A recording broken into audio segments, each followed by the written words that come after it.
All right, so I started recording. Chris Herder's down in Florida, and he texted me about 2 o'clock that he's going to be on the call, but he's in a meeting with Doug Newton, who's the Free Methodist Prayer Director. So he'll be a little bit late, but he's going to join us when he can. But I figure we'll still just get started, and I think today will be probably our shortest class, but it will be a little bit more along the length tomorrow. But I think we'll get done maybe an hour and a half or so today. But Sam, you're not in Florida. Are you in Florida? No, I'm not. No, okay. And Mark, you're at home too, or you're not in Florida? Okay. No. We are not in Florida as well here. Feels like it. Yeah, it's hot enough to be. Cool. Well, welcome to third session. So just want to, before we go, any questions, anything about the assignments come up, or anything anything come up in terms of the assignments coming up, or the readings, or anything like that? Nope. Okay. All right. So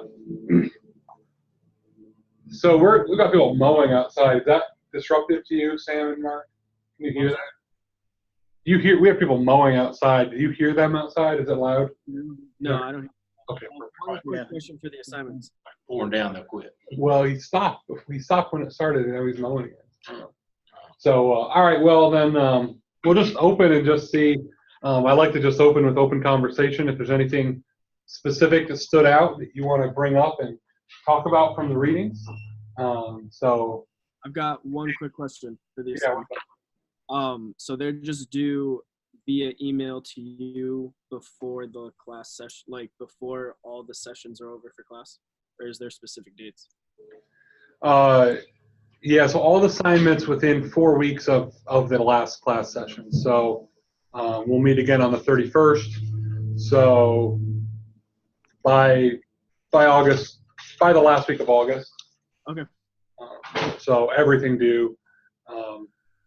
Obviously, the sooner you get it in, the sooner it's done. But and then I'll probably just then reply to that with a final grade, and then I'll take care of everything in the denomination side as far as recording it with Acts 12:24 and with the Indianapolis central office. Okay.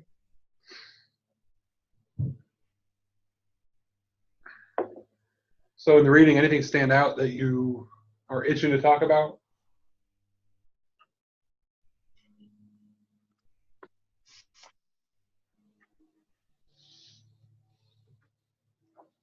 No?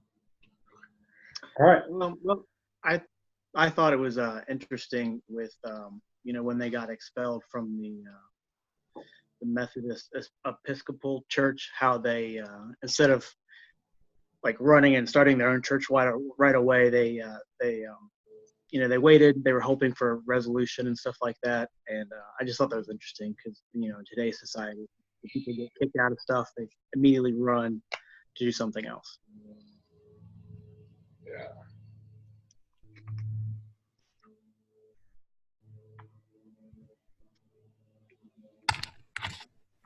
Awesome. All right, that was Chris digging in, so he'll be out here in a second, I think. So we'll just wait another 30 seconds for him and keep it the same question. Hey there, brother. Hey, fellas. How's your resort? Hot and humid. Yeah. I'm a country boy. This is not working out for me too well. It's the same way here, so you're not missing anything. But the conference is really cool. Yeah. Yeah. Actually, since we're on the topic, has anyone signed into there's live streaming general sessions, so I've been watching. Did you, Mark or Sam, you guys tune in at all? I didn't know you could live stream it. I didn't Yeah. know. So Mark, I think Rob posted it on the Facebook page, the link for it. Okay, I'll check that out. yeah, it's gc19.org/live. And it's just a YouTube live channel. So they stream all day, and then at the end of the day, they cut the video up into the segments. and then it's posted down below it. I think they're only doing 1 day, so if you're interested in what happened yesterday, you'll have to view those videos today before they close out tonight, and then tomorrow you'll be able to rewatch bishop elections and stuff like that today. And the worship service is really cool. My wife and I are gonna put the big kids to bed early and watch Bishop Roller's sermon tonight. So, all right, well, Chris, we had just really gotten started, and so no one had any questions. We just kind of said any questions about assignments or anything, and then we were just kind of having open conversation. So, yeah, so we were about to move on to questions, but before we do, anything that stood out to you, you're kind of itching to talk about? No. All right, cool. So, so first question, how did you react? You know, there was a lot of detail on these, was it 3 conventions or trials, you know, kind of depending on the language you use, of BT, et cetera, kind of this whole group. How did you react to those? Like reading through them, what was going on in your heart? What was going on in your kind of 21st century analytical minds?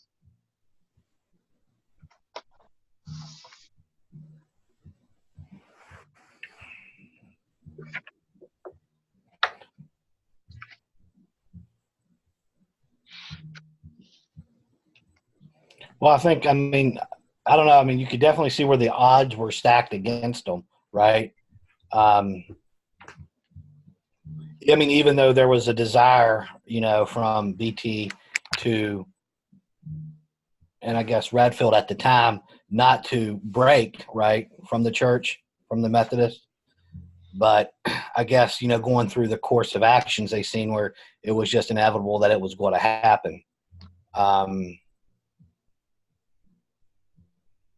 I don't know, but yeah, I mean, just a lot of just the faith that they had to have to keep trudging forward, and you know, and what they were going through, I thought was immense.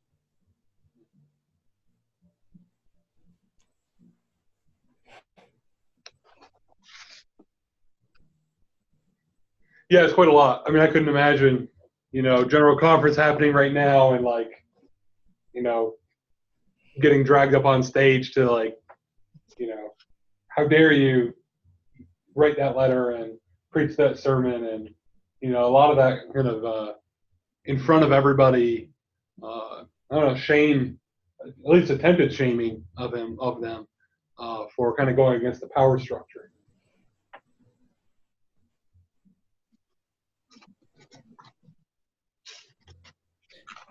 Hey, Tupper, you're freezing up on me. Yeah, I was gonna say you just froze for a solid like 25 seconds. Oh. I didn't I'm freeze. seeing everybody else move, but you. Okay, you could see Dale and Kirk moving, huh? Yeah, I think Yeah.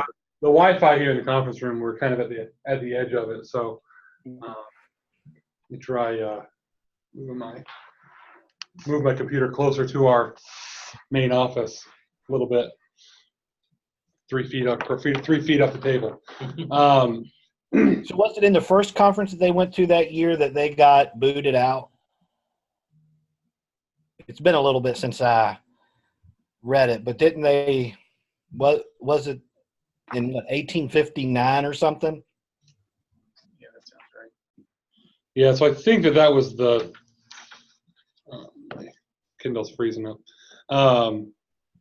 Yeah, I guess I was thinking of my perception of that was that it was the third, but yeah, I guess it would have been the first, and then you know, kind of get the reprimand, because there had been reprimands before leading up to it, and then second and third would be kind of the working it out, trying to get I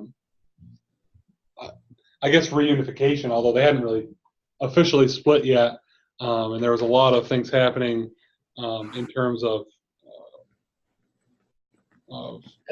And these weren't just regular guys of the conference, right? I mean, they were held in high esteem, right?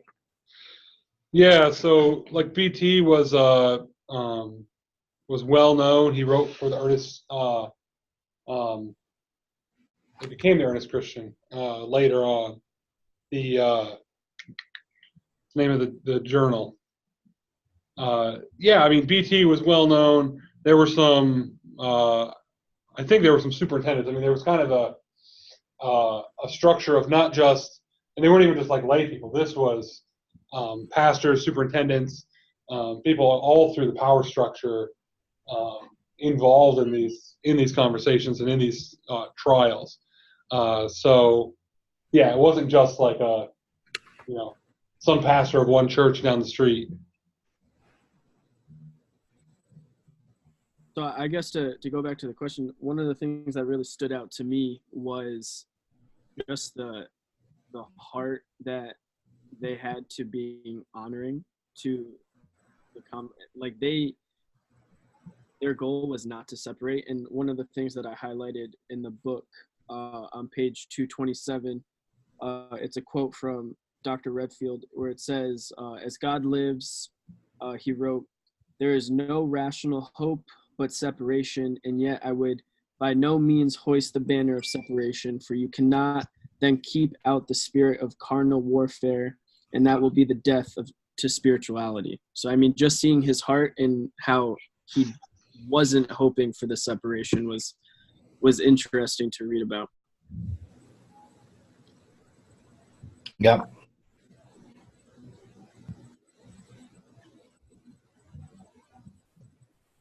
But he knew it was going to happen. Yeah. Yeah, you can see the writing on the wall, right? Yeah. So back to your question, Chris, that it would be the third layman's convention of the East, February 1st and 2nd of 1860. That's on page 238 at the bottom. And that's where the official resolution of the you're out was like finalized. So kind of before that, they were still in. I know there was some removal of their rights within the conference.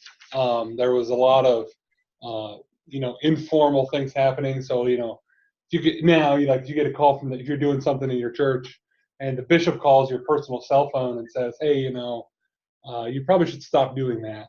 Well, they don't really have the authority to say that. We stand as equals with the bishops as elders. I guess I'm the only elder, so I do. Y'all don't, but so like they don't really have the authority to say like stop doing that. But you're still kind of like the power person calls and says to stop doing that. If President Trump calls his a secretary, one of his cabinet members, and says stop saying these things, well, they're probably going to stop saying them because there's the organizational structure of a type of authority that exists there. And so there's a lot of that power structure happening from my perception of the Methodist Episcopal Church all the way up through their org chart. The way I read it, that convention of laymen actually chose to break away from the Methodist Episcopal Church. The pastors had been rejected and sent away and told they'd not come back and all this kind of stuff. But to actually form the church, I think it was more their choice because the ME Church at the time would not condone that. They probably were in protest of it even, really. And then, talking about comparing it to from today's viewpoint, you see so much of what's the United Methodist Church now, that structure is there. But there's lay people in the conference. They said a conference a few weeks ago. But, they make resolutions and all this stuff, and it goes through all this it's like big government. You can start something that'll be years down the road before it actually takes place. It was amazing to me. This took place within a year and a half, whatever.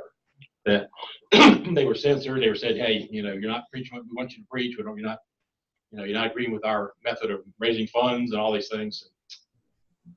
Too bad about your luck. And they turn right around, like I say, we're faithful and come up with this. And then the lay people really, where I read it, the lay people really pushed more for having their own church. Mm-hmm. They told the main headquarters, hey, we ain't deal with you no more. We got our own church. We're going to be over here. We're going to be free Methodists. We're going to be free from you. Yeah. Excuse me. Yeah, that's the final nail in the coffin, or the nail in the wall kind of thing is. And that's actually carried through, in the Free Methodist Church, at our general conference and even at our world conference. The laity are a check against the clergy. Clergy can become haughty. We can become over intellectual. And so our laity help keep us grounded to what's actually happening. Our laity are at our churches when we move on, when we get appointed to a new church. The laity stay at the same church, right? Usually. And so, yeah, it really was, the Free Methodist Church forming was, as Dale said, is a ground roots movement that eventually hit the laity, and it hit the poor. I mean, it was primarily by numbers of people a poor person's grassroots movement. But I think as we all would understand and recognize even today, if you get a whole bunch of poor people together, their authority and their power is not very much without some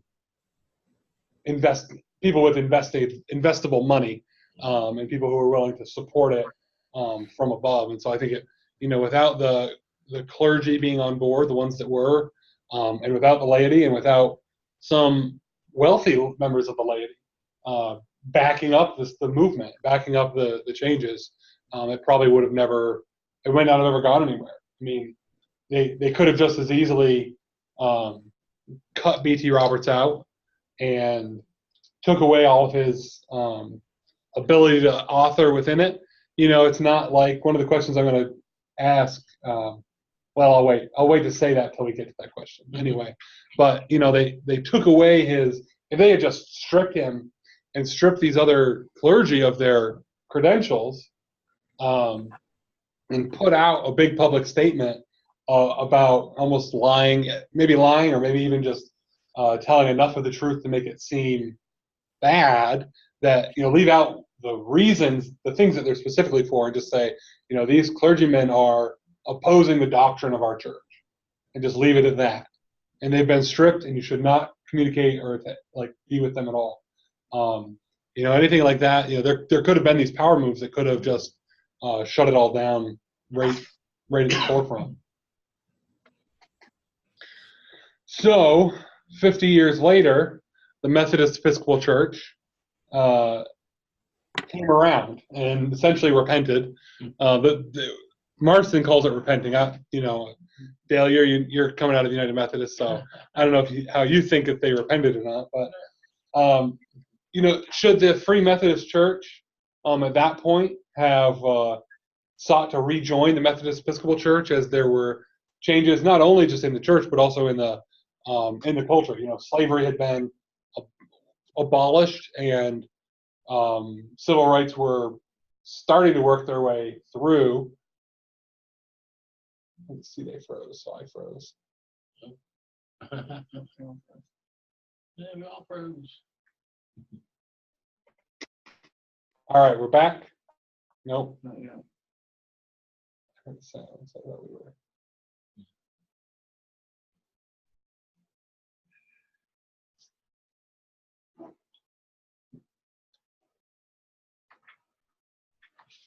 You get ahead of our. Hey, we're all back. Yep.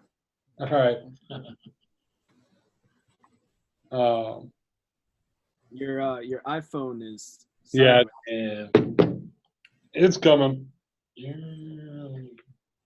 There we go. Yeah. So, what was the last thing you guys heard me say? Do we think that the Free Methodist Church should have, accepted, reconciling or rejoining with the Methodist? Okay, perfect. Yeah. So that's the question.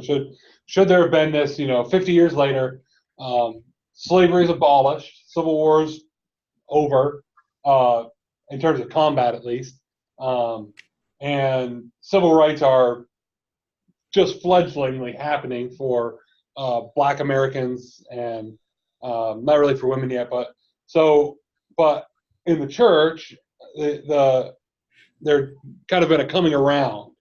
So, once the Methodist Episcopal Church was, 50 years earlier, they had made those changes. Sorry,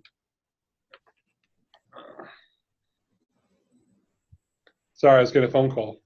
Put my phone on Do Not Disturb. Follow.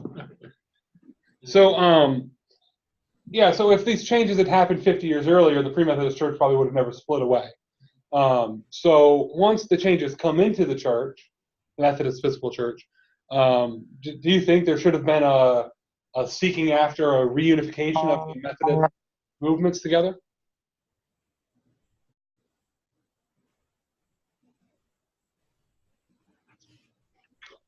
That was actually one of my questions. I haven't read far enough ahead to see why they didn't rejoin if that's what happened. Once all these issues, the main issues of the free pews, the slavery and all that were resolved, what did happen? Sure, it's in our further readings. I haven't got that part yet. But yeah, I kind of wondered too, why didn't they rejoin? What was the issue at that time?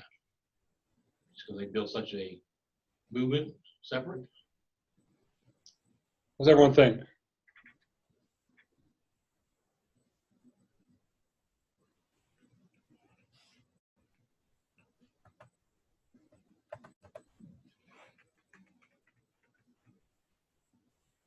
Sure. 15 wasn't there.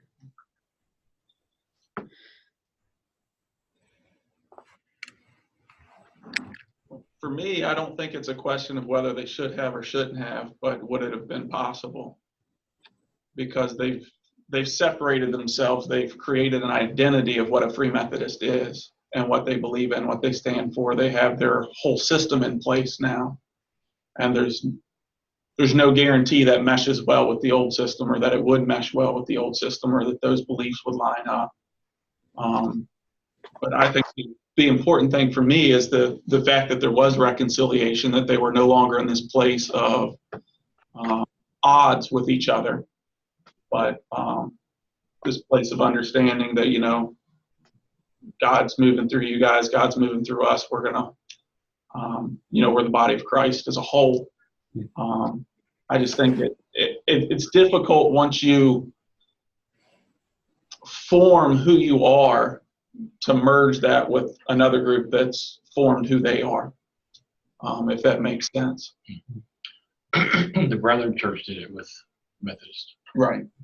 They merged with Methodist, became the United Methodist. And the Southern Episcopal and Northern, all those rejoined together too to make the whole, body what it was. So again, I wonder too, they had an identity. They were separate. They're based on the German, of course, and history, but yeah, I haven't, like I said, I read that part yet to see why. Oh, I haven't either. So yeah. I'm going to see why they didn't, because in my mind, like say, you think if they did repent of what they had done, they said, okay, you were right all along. We were wrong. 50 years ago, yeah, we messed up. We should have followed you. And that they came around, thinking they could have the resources of organization. Right. So you're looking logically, not spiritually. I got a feeling the answer will be in the spiritually part of it, that they still didn't believe exactly what the Free Methodists were believing about perfection and all that. Just without knowing, it's a guess. Yeah.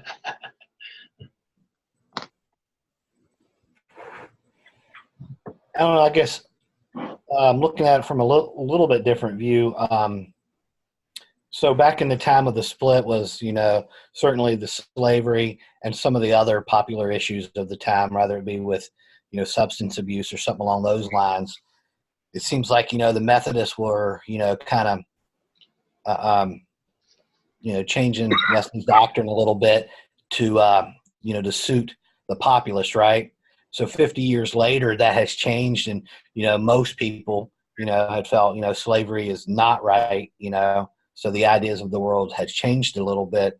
But I guess my question would be, between the Methodists and the Free Methodists is, would the Methodists still kind of conform to the world, right? Which they did early on in this country. Would they do it 50 years later to the next hot worldly, activist, whatever's going on at that time? Because I don't think that they would mesh well, and in reconciling at that point. But I don't know.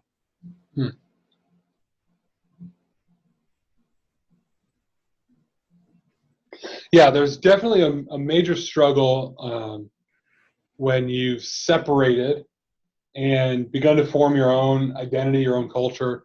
If you took two families of squirrels from your local area that you live in, and you took enough of them that were all able to interbreed with each other, and you separated one and you put it on an island somewhere and you left half of them alone, you took half of them out, and you just let them adapt to that new culture, to that new environment. Within an evolutionary theory model, if you were to bring those squirrels that you took to the island back, they actually would have lost the ability to successfully breed with the squirrels that are local. Even though they originally were together, when they're separated for a time, enough changes genetically or structurally in their bodies that when they come back together, there actually is a lack of ability to reproduce. So I wonder if, even just the move to general superintendent, the model of the org chart structure. So in the 70s or 80s, the Free Methodist Church and the Wesleyan Church almost merged.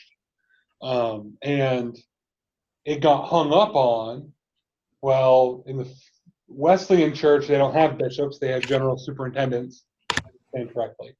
And we have bishops and conference superintendents. And so general superintendent is just a bishop with a different name, but you just call it something different so you feel better at night. And so, but they got hung up in this attempted merger. These two groups that both essentially split off for these same types of reasons from the Methodist Episcopal Church, that should have been very compatible. Actually, would have been more compatible early on. Same with the Church of the Nazarene.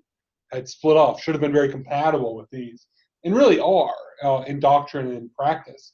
And so, so they tried to basically, instead of saying let's merge and figure it out after, basically all the clergy got together instead of having the laity. I think if the laity had been there at these merging meetings, they might have said, hey, let's worry about the structure and authority and all that later, and let's figure it out at a general conference type thing. But for now, let's just be unified. And so this group of clergy all got together in our robes and our high hats and all of that, and basically couldn't come to an agreement on general superintendent and bishop and how the conferences would lay out, how the churches would tie to the conference, to the denomination. All those kind of things were just these roadblocks that prevented even 100 years after the Free Methodist Church was around, prevented that merger from happening with what I would say would be more compatible even than the Methodist Episcopal Church. So yeah, I mean, I don't know as there really was talk of, hey, let's reunify.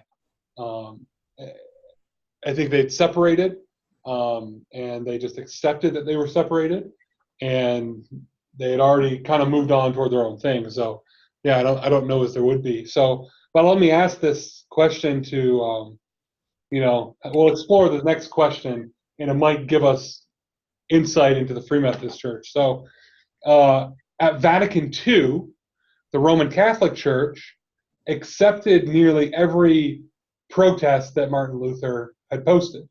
Not everyone, not in the exact way he might have wanted, but the majority of the Protestant Reformation points were addressed and accepted in a Protestant manner in the Roman Catholic Church, so that a lot of the disagreements don't exist now. So the papacy is one that we still disagree on. But after Vatican II, should the Lutherans, should the Reformers, and the Protestants have sought reunification with the Roman Catholic Church? Once the Roman Catholic Church said, we were wrong about Martin Luther, and we shouldn't have done that, and we're very sorry, and we're going to change some of our views. Should the Lutherans have then come back? And I just wonder if we can use that as like a structure to also ask about the Free Methodist and Methodist Episcopal. So.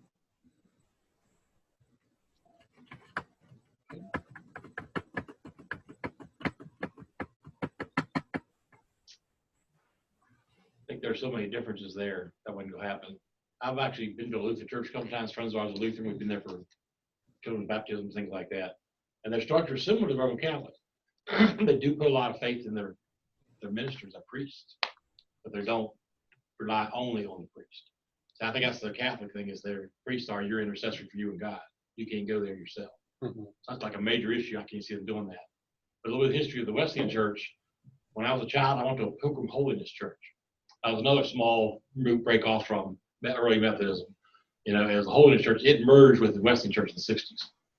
So this is right before the Wesleyans then came up to merge with the other. It's kind of interesting that, you know, talking about the Wesleyan Church, which there's one still across town here now. Right. That was the home church when I came down here from Pennsylvania. Okay. That's where I got married at, actually, which is kind of interesting. But yeah, so I can't see them merging with them because of a basic difference in their belief in who God is and how you can approach the throne. Yeah. I mean, that's just my major Right. thing. Structure-wise, you know, most all churches anymore are almost structured the same. You have to have some leadership and hierarchy to, you know, oversee the big picture, the small picture, and you bring it down to the local pastors. Yeah. Right. Yeah. So everything wasn't accepted by the Roman Catholic Church, but.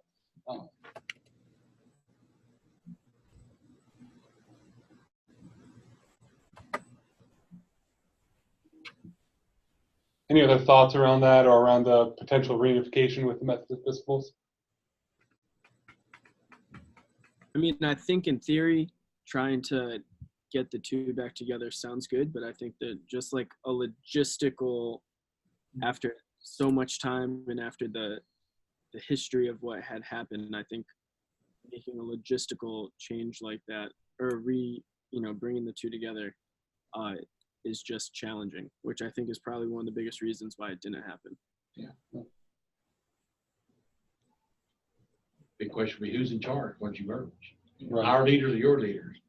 Perfect example of that is the hospitals here. Waynesboro Hospital, Stanton Hospital merged to become Augusta Health. When they did, the leadership, they had to combine certain groups and things and all. So my wife was the head of the OB department here in Waynesboro. But when they merged, the woman in Stanton had a little more seniority. She got the job. So, you know, there was a big clash. They had a terrible time with leadership for a while. Who was going to be the president? Who's going to be the, you know, head nerd? All these things. Yeah. So I can see that happening, especially in a church. Right. Okay, my bishop's always Trump's your bishop, you know. Right. He's been here for 20 years. He's only been here for 19 3/4, you know. Yeah.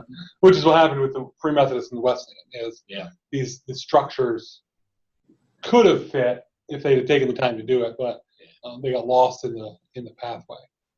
Mm-hmm. Yeah, I think the other thing is you said that either Sam or Dale just said it, but you know who's in charge, who's the new people in charge, and who's in charge of these conferences now, right? It's been 50 years, so a lot of people are dead who had been there, and the people who are in emerging leadership, both in the Free Methodist Church and the Methodist Episcopal Church, are the children and the teens who were around when all this stuff was happening. And so I think one thing that could have happened on both sides is there could have been a hardening of hearts toward the other on both sides, saying, "Oh, you kicked my dad out, you Methodist Episcopals. You know, you kicked him out, and it was so hard on our family, and I didn't eat for 2 weeks, and you know, it was hard on our family, and you hurt me as a kid." And on the other side, you know, the kids of the Methodist Episcopals, you know, so that now they're the ones who are young adults, in their 30s and 40s, moving into places of leadership in the church, in both churches. So some of that structure too, I think, probably had an effect. The next generation coming into it. Yeah.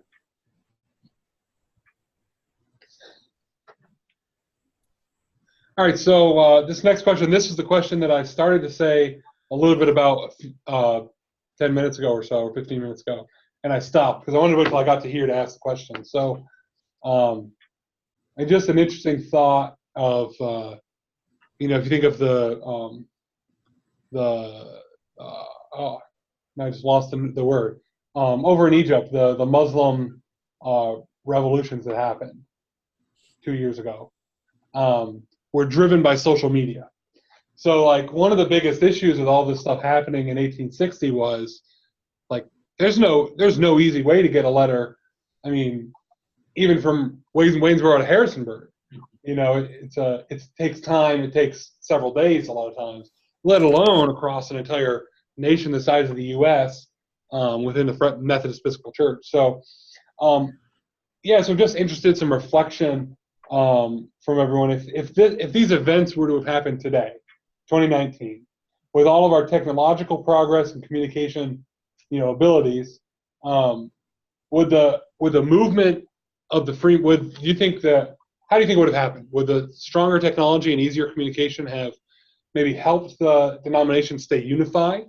Or would there have maybe been a bigger exodus of Free Methodists? Were there Methodist Episcopals that would have gone if they'd known about it but didn't know about it because they were in the Deep South?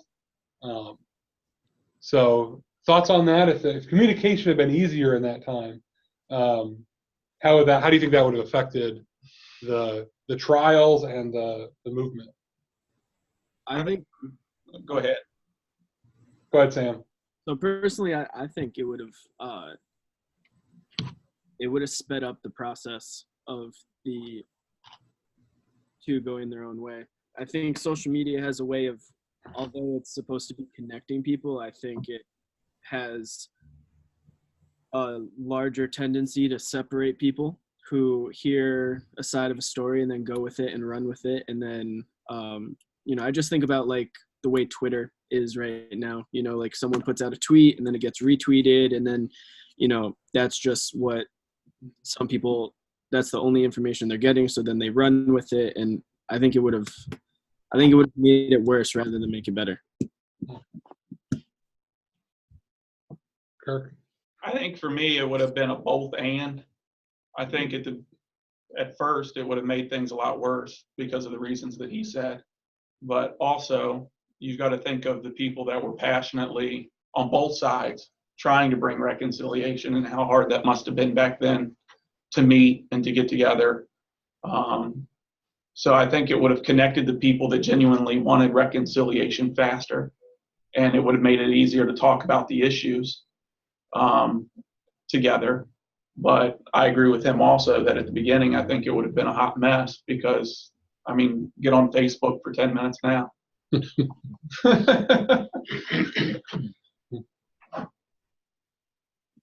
Yeah, I have to agree with both of them that it probably would have just sped up the process.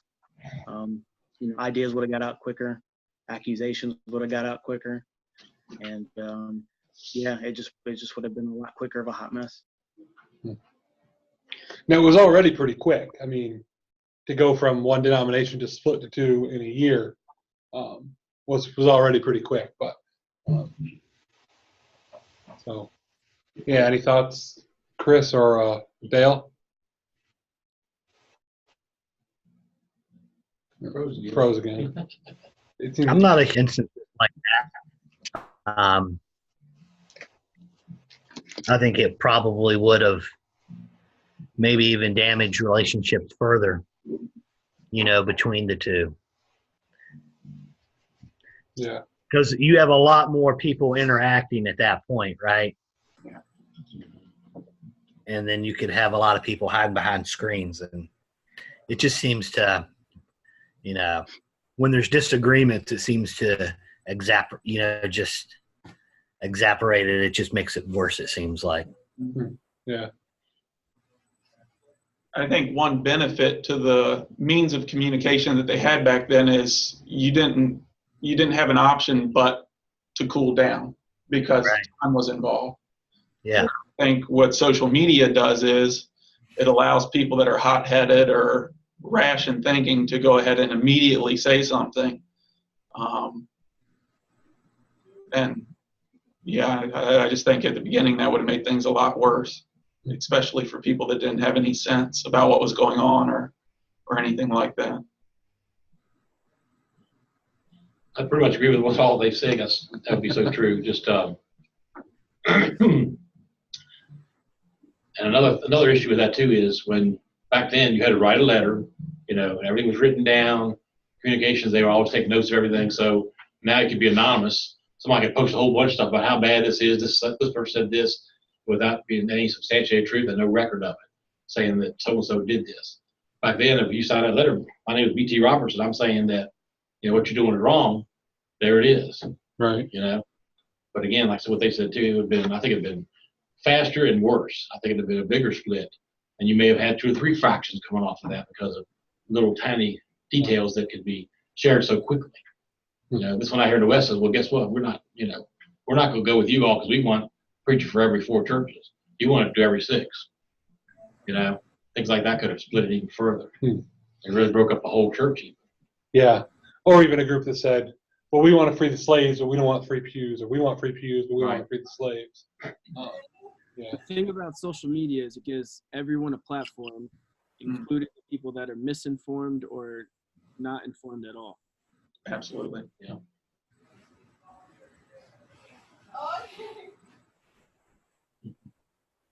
Something's happening. So, was there a pathway, as you guys read, was there a pathway to keep the Methodist Episcopal Church unified through this, or was the split inevitable, and all the efforts of the Free Methodists were basically in vain?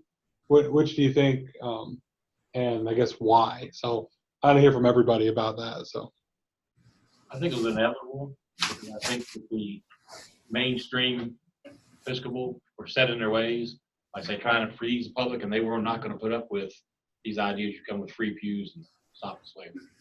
So right then they were the mainstream. They were the ones saying, no, we're not going to agree with this. So I don't see how they could ever got it back together. Just because the biggest of people, the rulers or who's in charge, whatever, were saying, no, we don't like this. And, Mr. Roberts, you don't need to be preaching anymore, really. We can kick you out of the conference and everything else. So it was their actions really that started the whole thing. And I don't think they went back on that because you know how it is, who's in charge, they don't want to look bad. If they make a bad decision, they'll deny it to the day they die because their reputations. And back then, think about that time period. Reputation was everything. In the 1850s, 60s, that's what you lived by, your reputation.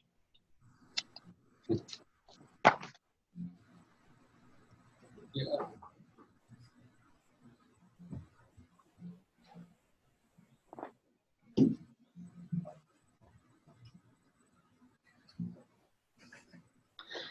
Chris, was there a pathway to the ME Church remaining united through it? Yeah, I don't think so. Some of the core values from the Free Methodists just were not lining up with what some of the Methodist Church at the time was willing to concede. Especially referencing back to slavery. It's just, I think that they were at two different points there. And I think that was just a line in the sand that, it was drawn. And I don't think that they could overcome that. Yeah, I don't think there's any way they could have diverged from the path that they'd taken. I believe that B.T. Roberts and others were trying to hold a more equal and biblical standard versus one that was just a popular standard that the United Methodists were holding, or a Methodist Episcopal. All right, where at? Okay. There you go. You're welcome. Chris, are you in your swim trunks? No, I'm in the room. Oh, you're doing that. I thought you were going to go down to the pool. Nah, not yet. That's still later this evening. But also, I think that Mark was mentioning as well is just the course of who the church wanted to reach too, right? The Free Methodists wanted to reach the poor and the disengaged that might not have had the same opportunities as some of the more wealthy people at the time. It's just like the vision or their mission statements were different at that point. Yeah, so before I hear from Sam and Kirk on that question, I'm going to play a little devil's advocate into it. And everyone else can still re-talk if they want. But so just like one of the thoughts on it. Chesbro is mentioned here. Chesbro is the people that owned the Free Methodist, the apple orchard. And so Chesbro thought they shouldn't separate yet when they did. But he left as a Free Methodist and remained a Free Methodist, but disagreed with the timing of it. So, one of the questions of it would be, how long is 50 years really? And so just play a little devil's advocate on it. Like, man, if they had stuck around maybe in 20 years, they could have worked to reform the Methodist Episcopal Church instead of they didn't just cut tail and leave. They got kicked out and they left. But you know, would there have been if they'd stuck around, would the changes still have happened? Or maybe it would have never happened. Maybe if they'd stuck around, it wouldn't have happened at all, even 100 years later. Maybe the stances would have never changed. But I wonder if you kept the catalyst for change amongst them, if they had thought and said, well, okay, it's not going to be the way we want it, but we're going to deal with the things we don't necessarily like for the sake of the mission, then I wonder if they could have brought about Methodist Episcopal Reformation in 20 years instead of 50 years. So that's just some inserted thoughts, but Kirk and Samuel both still have to talk about the question. Yeah, so for me, I think the split was inevitable regardless, because there were core belief differences. And the question for me would have been, if I was back then in that day, is do we stop what God's doing to try to reconcile with a group that's not interested? Because at this time, the Free Methodist Church was, growing and growing quickly. So God was moving in that, and he was doing things. And I think the time it would have took to work out all the stuff and make all those changes would have hindered the movement that God was doing. So for me, that would have been the big question on that end. Also, I think that there were things that the Methodist Episcopal Church did that were, in a sense, unforgivable at the time. Taking away pastors from churches, kicking B.T. Roberts and those guys out. These are guys that people looked up to as kind of the foundation of their faith, right? People that have taught them every week, who have laid Christian foundation in their life. And now you're telling that group of people that what they're saying isn't okay, and then you're expecting them to stay and try to work through all that stuff. So I think that there were things that were done up front from the Methodist Episcopal Church that really made it impossible to stay around and work through problems. Now, had they had a couple meetings or get-togethers with B.T. Roberts and those guys without removing their state of authority and stuff from the church and said, is this stuff we can work through, I think that the split would have been more peaceful and more and less hurtful to everyone involved. But I think either way, the split would have happened, because to me, it seems like B.T. Roberts and those guys' main interest was, what's God doing? And based on what God's doing, are we in a place where we can not uphold the values that we think need to be upheld? And I think to lax on those for the sake of, can we make change in this denomination, would have really hindered what God was doing on a community basis, or on a just impacting the people that they impacted. So for me, I think the split was inevitable, but I think that the split could have come in a better and easier way had things not been jumped to and been as harsh at the beginning.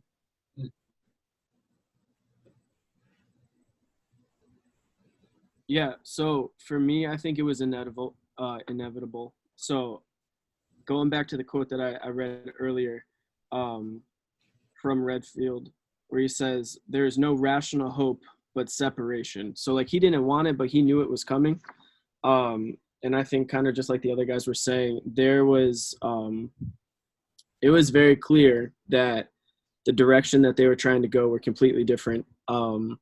And the imagery that had just kept coming to my mind as I was reading, not calling the Methodist leaders Pharisees, but the imagery that comes to my mind is just like, I've been reading through just the Gospels lately, and kind of just the comparison between Jesus and the Pharisees at the time. The Pharisees loved what they had put in place, and it worked for them, and it was beneficial for them.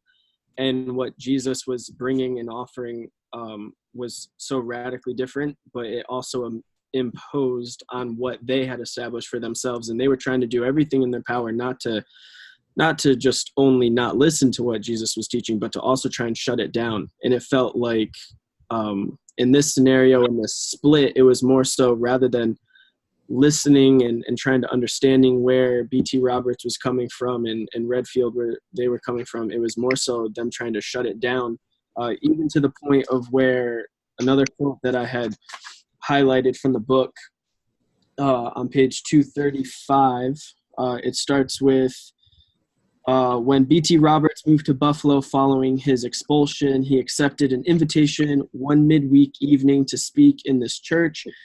It was not a service scheduled by the Methodists, but Methodist authorities took the position that if Roberts used the church, they would withdraw both pastor and missionary appropriation from the project.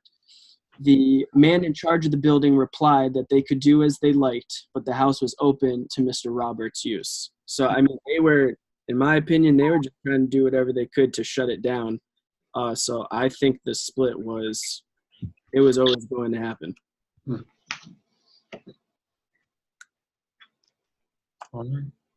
Yeah, and I actually do land there that I think it not only was inevitable but really needed to happen.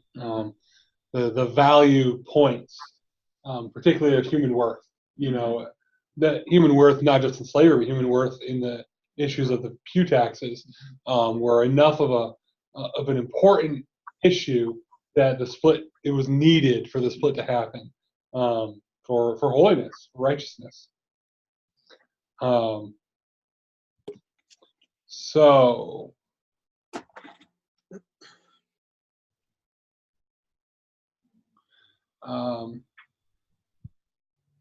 yeah, so just a quick opinion question. Do you think that if you were in the 1860s, you know, you can't really, I think probably we'd all say yes, we would go, but do you think you actually would have gone would you have gone with the Free Methodists, or stuck with the Methodist Episcopal and hoped to work for change from within, as opposed to being in a faction group? So I'll just say for me, I actually think I probably would have tried to stick it out with Methodist Episcopal, and worked to make Reformation from within. That's probably where I would have actually probably landed. You know, I don't know 100% of all the cultural things, so you know, I've had big issues with the slavery issue. I have big issues with the pew taxes, but I probably would have landed in the I want to work for change from within the Methodist Episcopal Church. So I'm curious, do you guys think you would have split? You know, if something like this were happening today, a major doctrinal issue came up and the FM church was dividing in half, would you go with people you agree with, or would you try to stick around with the denomination you have history with, and try to work from within? It's Dale, you're not. We know Dale's answer. Dale's out. So I'm out. Dale was United Methodist, and he's jumping ship to the Free Methodist. But Yeah. jumping ship sounds bad, but yeah. Yeah, but really, look at the situation. It depends a lot on where you were at. Were you part of the pastoral, you know, congregation, or were you just in a congregation? If you're one of the pastors' groups where you think, yeah, I could make a change, or I'm in leadership where I could make a change, or I'm just a little peon down here that's, you know, I can't agree with your beliefs, so I'm moving on. But yeah. Just this whole thing just hits home so much. It's like split's coming for the United Methodist now. It's on its way. Yeah. It's been discussed. It's been decided. It's been all this stuff. And I'm looking at the ones that are being traditionalists. That's their title. They're sticking with the gospel, what it says, you know, about the homosexuality issue and all that. And they'll be the true church. These other ones are going to be just popular churches that deal with the public. It's almost the same issue. It's who you go with the world, you go with what God says. You know, it's just amazing me. It's just here reading this, it's like such a parallel. So then it gives me encouragement saying that, look, Free Methodists done well. Free Methodists even today, how many 150 some years later, is still strong, still believing the same things. So to me, that's encouraging.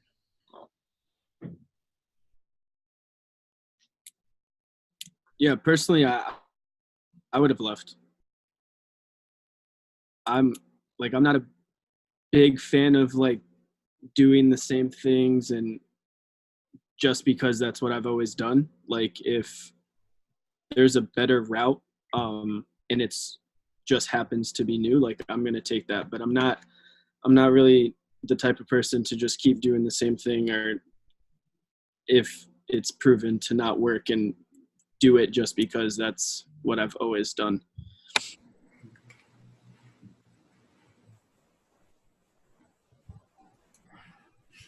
Mark? I mean, I'd like to say I would have left and joined the Free Methodist movement, but you know, it's kind of a hard thing to say when you're living in that time period. Right. But I think I probably would have stuck it out, tried to see what direction they were going to move forward with, and hope for change. Chris?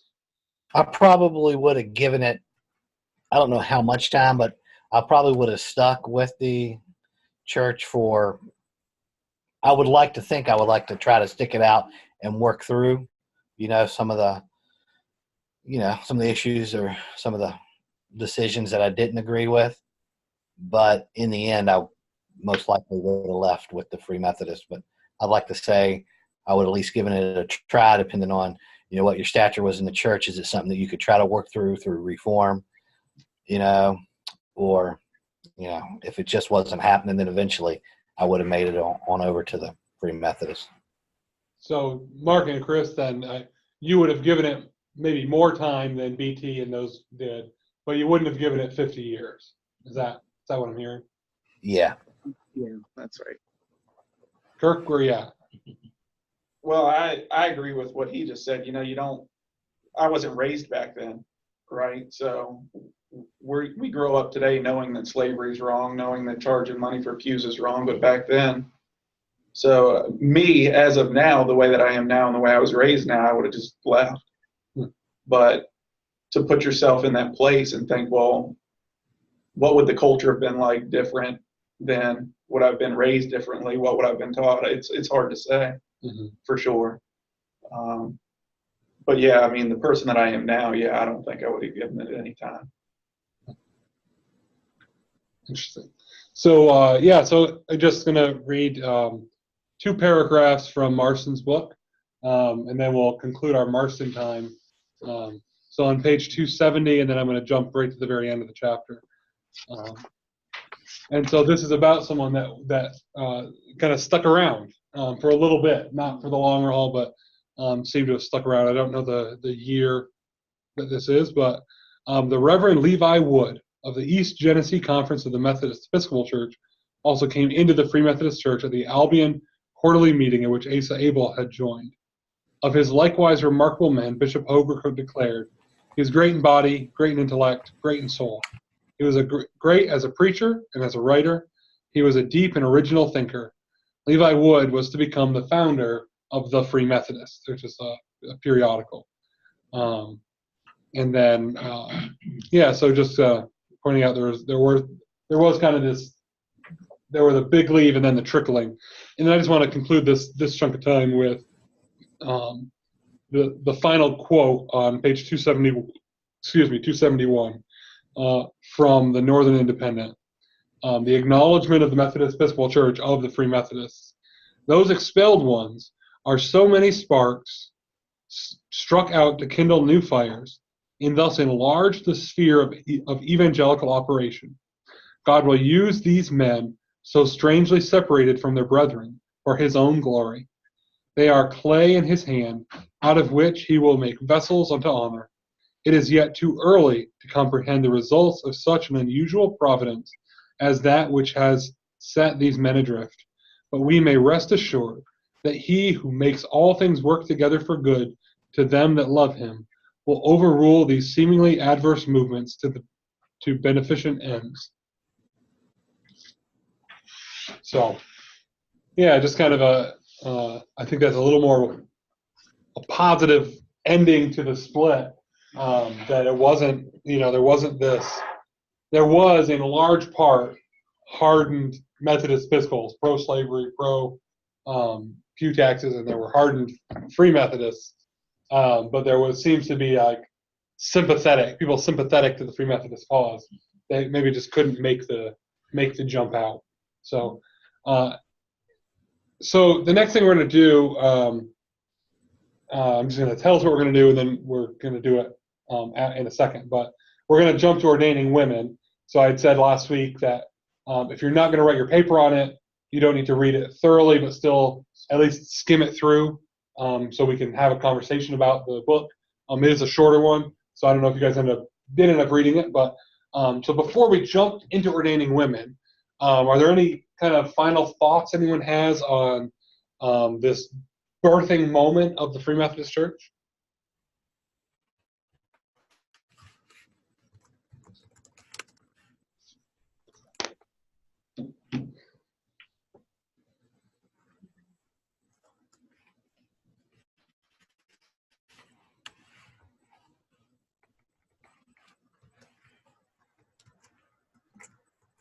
All right, I'll take that as a no. All right, so I know Kirk read Ordaining Women. How many of you actually like read it through? Not completely. Not completely, okay. Mark and Chris, did you guys at least skim through it? Just a little skimming. Skimming, okay. Yeah. All right, so yeah, so I guess to the best of what we can, I just have 3 questions for it, and that's really the end of our time for today. But so I just want to have a conversation. How did you react to ordaining women as a book, as a topic, as a a treatise on the subject? Not how did you feel about the ordination of women, but B.T. Roberts' approach to it and approach to his statements about it. I really liked it. I read on the Kindle, I think it's the first 40% of the book. And I've been able to spark conversations with my wife about just the different things in there. And, talking about, I guess I didn't realize how bad women had it back in the day as far as their treatment by their husbands and other men. And that they were essentially just right above slavery as far as their treatment, and the fact that they couldn't leave abusive relationships unless it was so evident that a judge would permit them to go. So it was very eye-opening to see all that stuff. And then I also enjoyed the section where it talked about creation as far as man and woman being on equal footing and stuff like that, and how it hadn't changed until later on. Right. Thanks, Mark. Mm-hmm.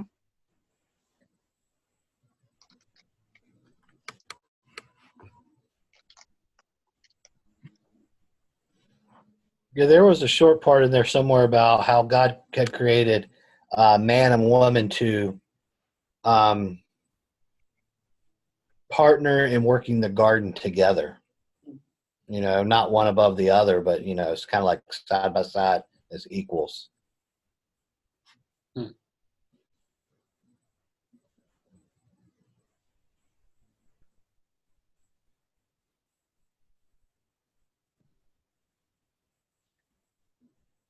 Yeah, so from the parts that I read, I thought it was really interesting. And although I haven't read it completely, just from the parts that I've read have kind of led me to this point of where this might actually be what I write my paper on, because I think just the topic is interesting. And it's what I really kind of learned from just reading the book was that it's not something that's talked about often. So I think that was interesting for me. It was eye-opening. Yeah. Mark had said.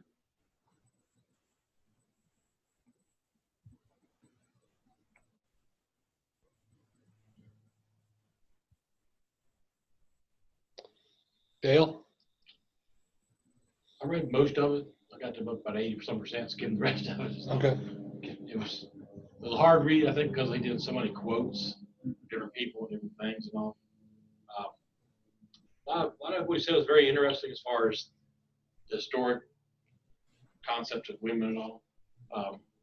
Looking at the one, I don't know what page it would be on normal, Kindle, like 188.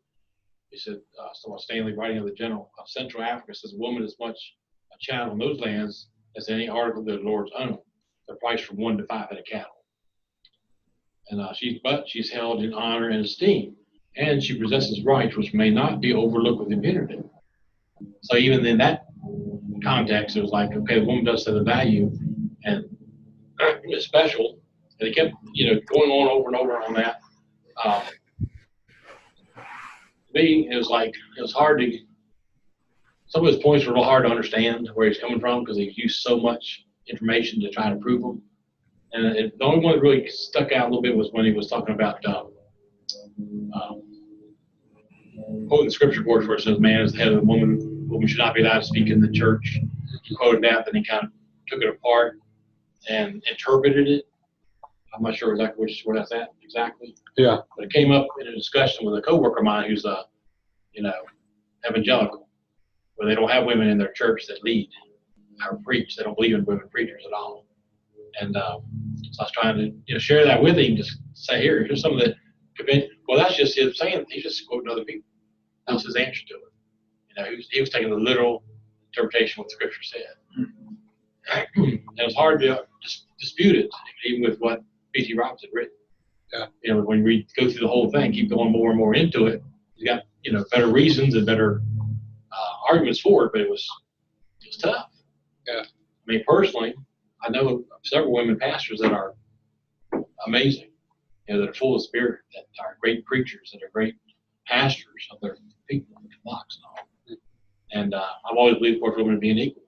I was raised that way too, mostly. So the culture I think my parents were in was the father still had the household. But years ago, wife and I talked about this, that I could be the head of the household if I was needed as a Christian leader. As long as I was not the Christian that I should be, that she was the head of the household. You and Wanda? Yes. Sure. Yeah. We discussed that, and that was kind of the thing. So, okay. So I finally committed myself completely to following God. Then I had to take over being the head of the household. I wasn't sure I wanted the job. But I mean, it was more the spiritual, like I'll lead, lots of times I'll lead the prayer or we'll do things, devotion together, whatever. And she'd depend more on me to do that before she did it all. But a lot of good stuff in there, but it's just a really hard read because of the way he structured it. It wasn't where if it didn't flow. I'm used to reading a lot of material, novels or whatever, that's just telling a story. Yeah. Or telling even to make a point, those kind of things. Yeah. Of course, some of his language, the terms he used, I had to look up some of the words even. I'm like, I've got a pretty big vocabulary, but some of these words are like, don't know. Yeah. And I will not be doing my big paper notebook, I can tell you that now. I'm going back to the first one. I understood it much better. Yeah. Yeah. All right, Kirk? Yeah, so I mean, I really enjoyed it. I read it all the way through, and I was just really impressed with how thorough he was. Like he pretty much covered,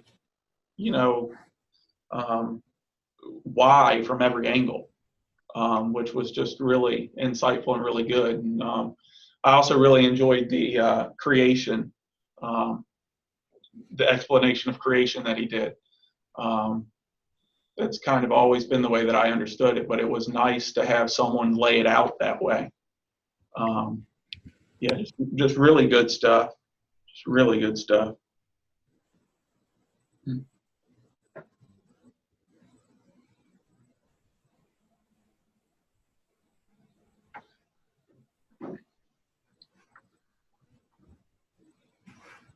Awesome. Well, so I'm not sure, Chris, you were probably in the room were you in the room for the election?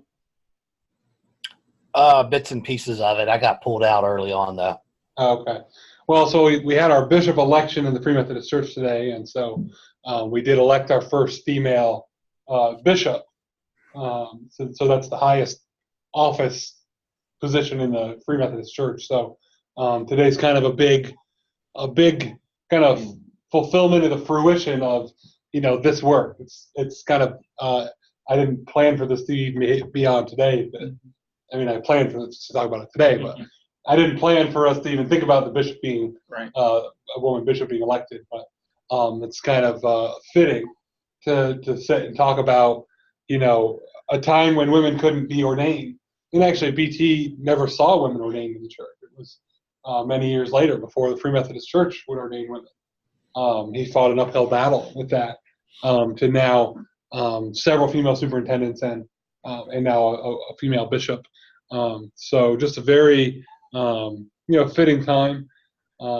So any just I want to recognize the potential for diversity of viewpoint in the room. So I don't know if there is. I'm just curious. Is there anyone that had points of contention on not the book ordaining women, but on in general the ordination of women in those leadership roles? Anyone want to have any points of contention with the way BT explained it? Have counterpoints to what BT said? If you're writing your book on it, one of the things you're going to do is engage it. So you're going to maybe talk about some of those counter points. But yeah, I'm just curious. Not everyone necessarily agrees with the ordination of women. I think from as much as I know this group, I don't suspect there is, but maybe there is.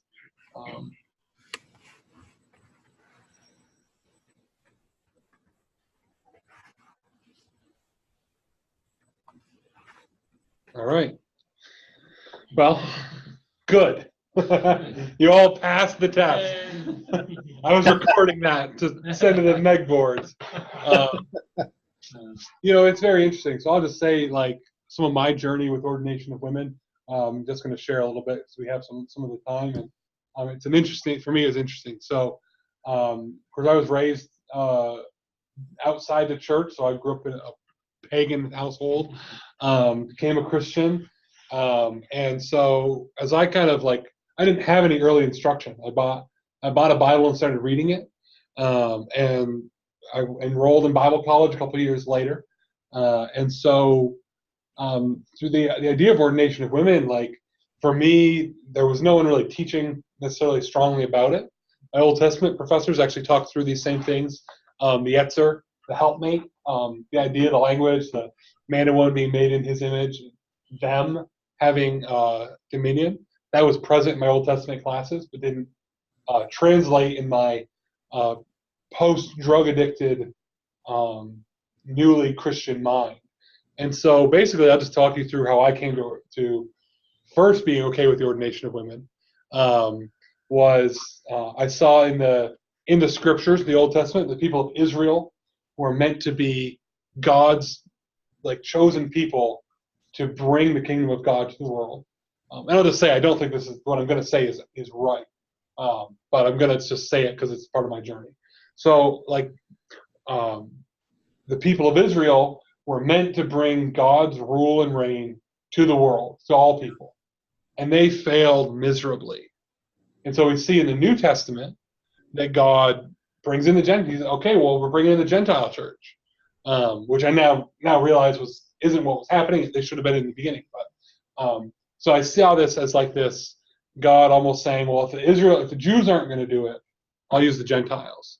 And so then fast forwarding, and I actually said this to her name's Ashley. She was on my summer ministry team, and we were talking about women ordination, and I was just barely heard about the Free Methodist Church. I didn't know anything, so I was just talking. It really, really offended her. And basically, what I said was, in the same way that God called in the best way for God was for the Jews to do it, and since they wouldn't, He said, "Okay, we're going to use the Gentiles." I said, "Well, God called men to be the leaders in the church, and since men weren't doing it, God said, all right, then I guess I'll use women." So, not the best pathway to get there toward women. But that's how I started saying, okay, women should be ordained, right? I mean, to me, and part of it's true, not the men women just being a second choice, but there is still significant lack of leadership in large parts of the church in general, and so I do believe God on occasion will call people out of the bullpen, if you will, to different roles. But yeah, I don't believe that women were just the second choice. I think from the beginning, Jew and Gentile, male and female, should have been priests and priestesses of the kingdom of God. But that was kind of just some of my early journey into these ideas. And yeah, so.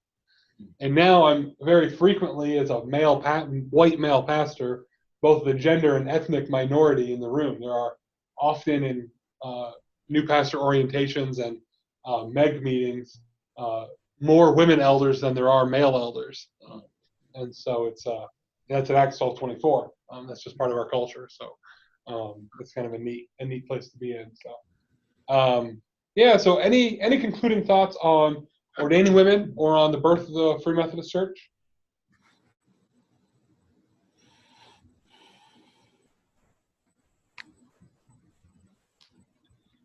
All right. Well, so then we'll meet again in 2 weeks. Same video conference.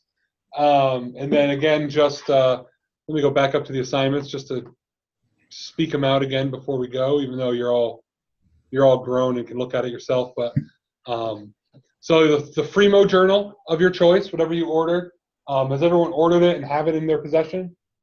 Or at least have a shipping notification? Sam, Mark, both a yes. Yeah, I already have mine. Yeah. Chris, did you get yours yet? Not yet. I will soon, though. You could probably pick one up down there at General Conference. I'm sure they're there. In fact, you might be able to finagle one for free. I got 3 or 4 of them for free at an annual conference once. So, Kirkdale, did you guys get a copy yet? I've ordered one. You've ordered it. So You said we can pick whatever, right? yeah, any topic All from right. any of the Fremo journals. So what we'll do for that is, so Sam, what did you pick? Shadowing God. What was that? Shadowing God. Shadowing God. Shadowing God. Mark, what did you order? Yeah, I also ordered Shadowing God. Okay. Chris? Going to try to find one down here at the conference. I haven't picked one yet. Disciple deeply. Okay.